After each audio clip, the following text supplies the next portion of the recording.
Ghost with Cats, Chapter 3, Song of Destruction. Tall grunted. The one called Jake hit extremely hard and enjoyed inflicting pain, but he was not touching the small, bound female any more. Tall didn't understand these humans and how they treated each other. Suddenly, Jake made a strange sound and dropped to his knees. "Sorry, Jake, but I will not allow y'all to rape me," the female hissed as the life faded from his eyes. The small female trembled as she put a very deadly-looking long blade from the back of Jake's head, wiped it on a cloth, then folded it in half. Jake collapsed to the floor in a heap. She blinked rapidly, making small, almost choking motions in her throat and swallowing several times. Tall observed her as she bent and freed his feet from the shackles. The other entered before she released his hands. "What the?" exclaimed the second man who charged her. She twisted out of her robe as the man grabbed it. She kicked him, winding him, but he managed to strike her, knocking her over a chair. Tall knew this one was called Dobbins, and he was far worse than Jake. He would not hesitate to abuse and kill the small, brave female, so Tall kicked him, rendering him unconscious. The female expertly broke Dobbins' neck, then dropped Dobbins back on the floor. She looked at him oddly, as if surprised, but he realized there was something else.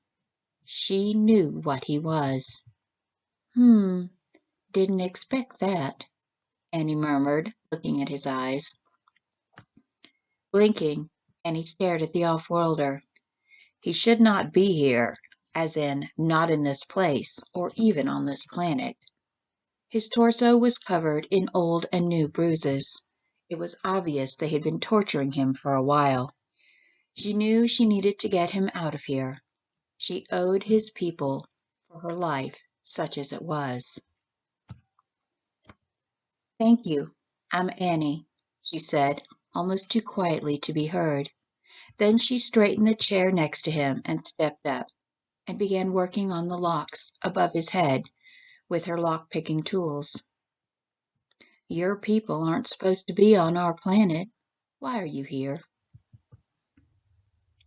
"I am Prime Admiral Vanth Tall of the House of Vanth, one of the 12 defenders of the Kingdom of Eloh," he answered.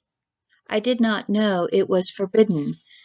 I was looking for an extremely dangerous form of energy, one your people should not be experimenting with."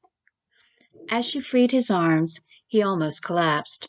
She barely managed to catch him, putting him in the chair she had been standing on.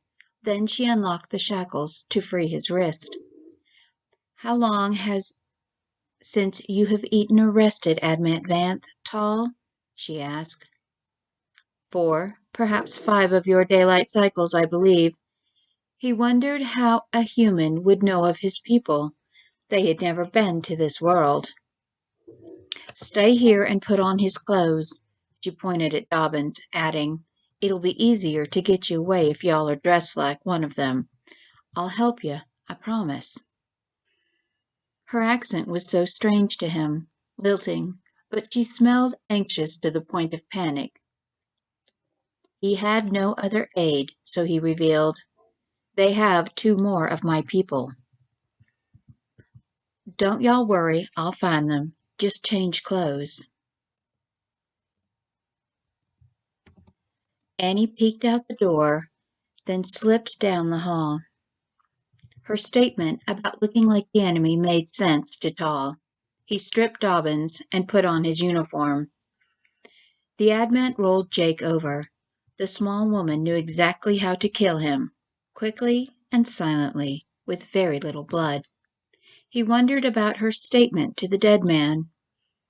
He did not understand one of the words. It did not translate. Perhaps her accent.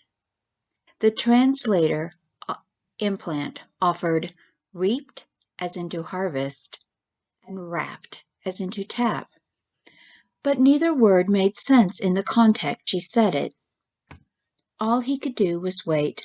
Suddenly the door pushed open, and his cipher, Talon Vorn, entered, half carrying his sword pet Breeze, who had been savagely beaten and was barely conscious. Master, the human female said you were in here, and she would come soon, Vorn said. I am glad she freed you, the Advent responded. The cipher nodded. She seems to know at least a bit about our people. She gave me these from a machine, apologized for the flavor, but said we should consume them. They were some form of compressed food energy bar, high in protein and amino acids. There were also bottles of something called Powerade. It all tasted awful, like war rations, but it was very nutritional. They ate all she gave them to recover their strength and heal more quickly. Barely opening the door, Annie slipped in and threw two more uniforms on the table and set down a flat box. The aliens appraised her silently. She was wearing odd clothing compared to what they were to wear. Hers were made out of a strange synthetic fur with abstract animal faces on it. She sat on the table, typing rapidly on the flat, box-shaped thing. Get them dressed, she mumbled to Tall as she bypassed the password on the laptop she took from an office. Tall made a gesture, so Vorn took the other two uniforms and they dressed. Annie politely kept her head down, working.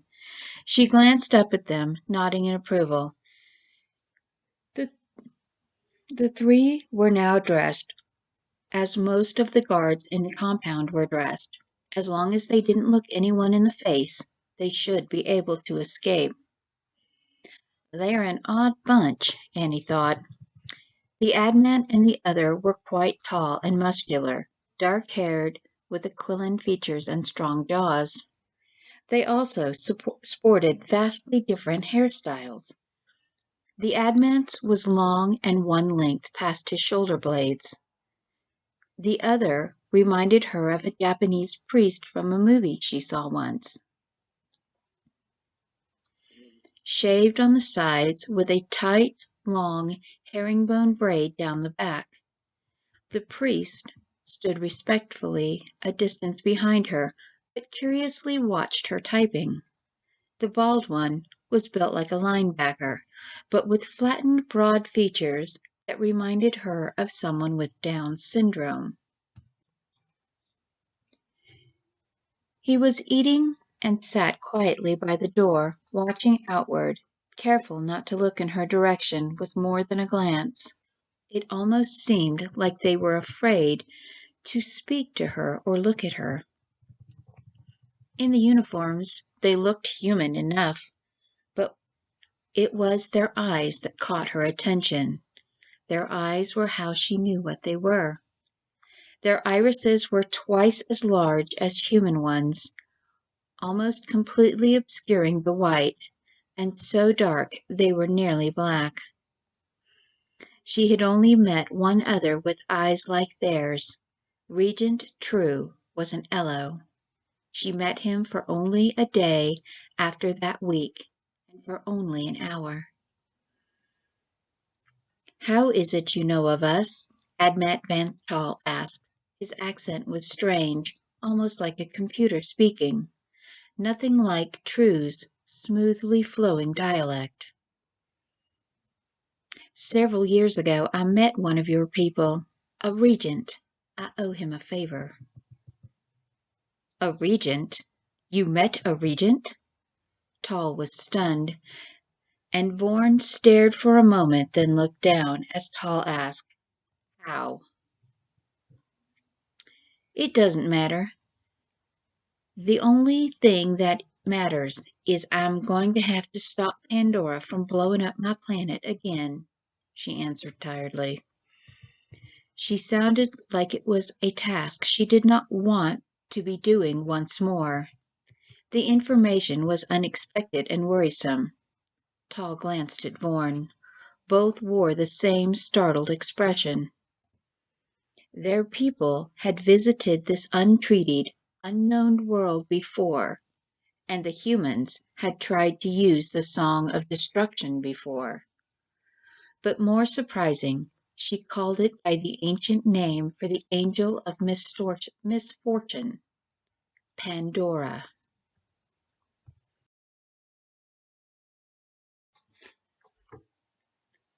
The admin watched Annie working. He did not know how these primitive people came to discover the form of energy his people called the Song of Destruction, but it worried him that this was not the first time they tried to use it.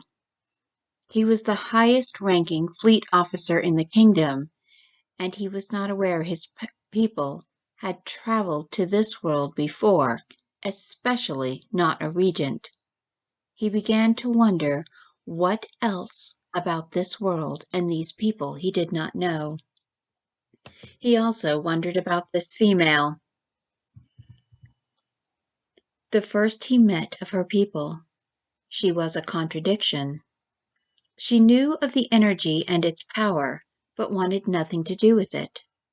He easily killed 4 large males of her species, but did not seem to be a threat to himself and his servants. The females of this world seemed to be as deadly as the females of his world. However, her attitude toward them was almost compassionate. It made him more curious about her. And then there was the odd, vague sense of familiarity he could not discern. Vanth True did not like it when he did not have answers.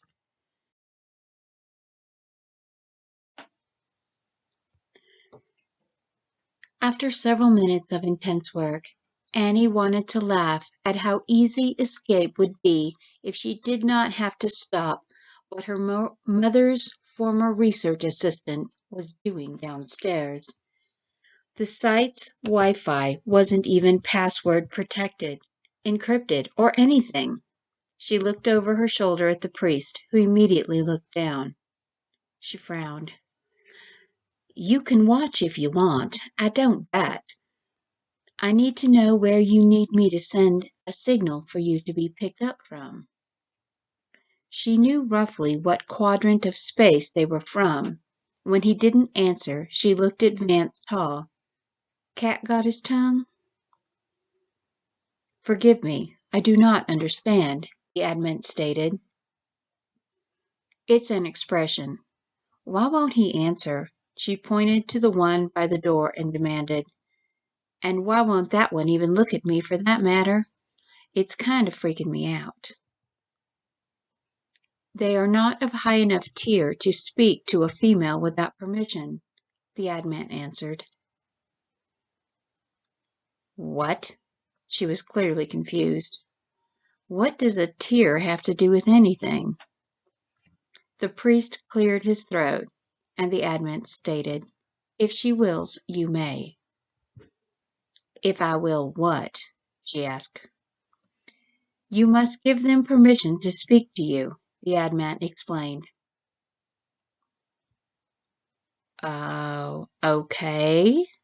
She looked at them. They were insane. Sure, y'all can talk to me, you too, Baldy. Okay, we're good? My lady, the priest browed, a tier is like a caste level or class system. Oh, that kind of tier. So what tier am I that y'all ain't allowed to talk to me without permission? Annie tipped her head at them. All females are of 10th tier or higher. I am Talon Vorn, a cipher of the 12th tier. I gather and analyze information, advise, protect, and serve the master in many ways, like a butler perhaps. Brees is a sword pet. They are like your bodyguards or foot soldiers. He is of the 51st tier. His duty is to protect the Master until death. Our Master, Admant Vanth Tal, is 3rd tier. He is a warrior, a fleet commander, and a relative of our king. He is one of the 12 defenders, the cipher elaborated. Okay, that's not confusing at all. She rolled her eyes, then held up her hand when he opened his mouth to explain further. It's called sarcasm, Talon Vorn. Nice to meet y'all. I'm Dr. Annie Winters-Dove, but most people just call me Annie. I've done a lot of things in the past, but presently I really need to send a signal to your ships so y'all can go home. Then I need to get out of this room in about 10 to 15 minutes and go downstairs. We are a minimum of 13 of your daylight cycles from being retrieved. Our ship was destroyed and our pilot died, the cipher responded. Frowned. Well, if I can keep us all from dying tonight, I should be able to get us to my cabin before then. She zoomed in to a map showing some mountains. Can you grid this to your coordinate system? The cipher looked over the maps and the coordinates, then nodded. Good. If we get separated, y'all need to go there. She logged in to the ASKAP and prepared to send a pulse to a clusters of stars on the other side of the sun. Rule 1 for a ghost. Be as invisible as possible, as much as possible, as long as possible. When visible, disappear ASAP. Remembering her mantra, she had an odd thought. Australia's nice, and it's summer. Maybe I'll go there to hide when this is over. It's warmer than Alaska. Her fear whispered to her, You should just go. You don't know them. You don't owe them or anyone anything. But she shoved it away. She owed True. He saved her life. Tap here, she ordered the cipher. He searched through her fonts and selected one that looked like Aramaic. He typed rapidly, then she sent it. Now y'all's folks are nowhere to come and get y'all if we're still here. She paused and took several deep breaths as if to calm herself. Please stand over there, she asked him. The people I'm about to talk to can't see you. They will need to think you are still prisoners. Then she logged into something called the Pentagon as the cipher went to stand by his admin. A window opened and she scowled at the older man who appeared. Hello, General. Damn it, Annie. I have repeatedly told you, don't hack secure government systems. Well, don't use more than 3 passwords and tell your friends don't have me abducted out of a hotel fire in Golden to fix a Project Pandora problem. Or is Omni-Energy Research such private industry now that I have to save my own scrawny butt? 'Cause one of them mercenaries made it very clear he wanted some alone time with me before I was killed, and y'all know how I feel about that. She hissed at him. Annie, I don't know what you're talking about, but we'll deal with it, the general promised, as she watched him signaling someone. Well, Paul, you're as bad of a liar as you are a poker player, and unless you get her done in like 47 minutes, the metallic resonance will start the earthquake storms that will eventually solidify the outer core and crack our planet's inner core.